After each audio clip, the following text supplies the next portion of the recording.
1 யோவான் 2:27 வாசிங்க. நீங்கள்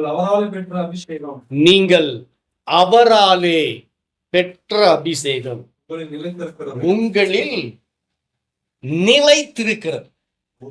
பழைய ஏற்பாடு சொல்லுது, அவரை வந்து என்ன பண்ணிடுவாரு, செஞ்சுட்டு போயிடுவாரு. அதனால தாவீது சொல்றாரு, நிலைவரமான ஆவி எனக்கு தாங்க, நிலைவரமான ஆவி எனக்கு தாங்க, நான் அடிக்கடி விழுந்து போயிடுறேன் அப்படின்னு தாவீது சொல்றாரு. ஆனா யோவான் அப்போஸ்தலன் சொல்லும்போது, நீங்கள் பெற்ற அபிஷேகம் உங்களுக்குள் நிலைத்திருக்கிறது, ஒருவரும் உங்களுக்கு போதிக்க வேண்டுவதில்லை. அந்த அபிஷேகம் சகலத்தையும் குறித்து உங்களுக்கு போதிக்கிறது, அது சத்தியமாயிருக்கிறது, பொய்யல்ல, அது உங்களுக்கு போதித்தபடியே அவரில் நிலைத்திருப்பீர்களாக. புதிய ஏற்பாடுடைய புதிய உடன்படிக்கையினுடைய இயேசு கிறிஸ்துவினுடைய உபதேசம் ஒன்னே ஒண்ணுதான், நான் செடி, நீங்க கொடி, நீங்க நினைச்சிருந்தா போதும். மோசே கொண்டு வந்த அந்த உடன்படிக்கை வந்து பார்த்தீங்கன்னா நீங்க செய்யணும்.